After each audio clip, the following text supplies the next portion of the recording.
Hey guys, welcome. This is how to fix your messenger that is not opening links. So guys, if you ever encounter this issue, what you could try to do is just simply open up your messenger into your phone. And now here on the messenger, select menu at the bottom right corner of the screen. Now over here, you could just simply go ahead and go through the settings at the very top. Now, guys, over here, you could just simply scroll down a little bit until you should be able to see here photos and media. So tap on that.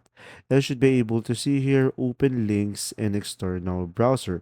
So guys, make sure to turn this on and this will fix you from opening links.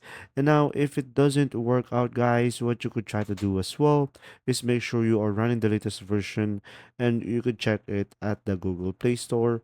So just simply go for the Messenger application, search for it.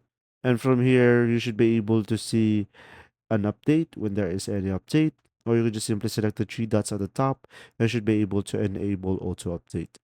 I hope this video helped you understand more. If you do, leave a like and thanks for watching.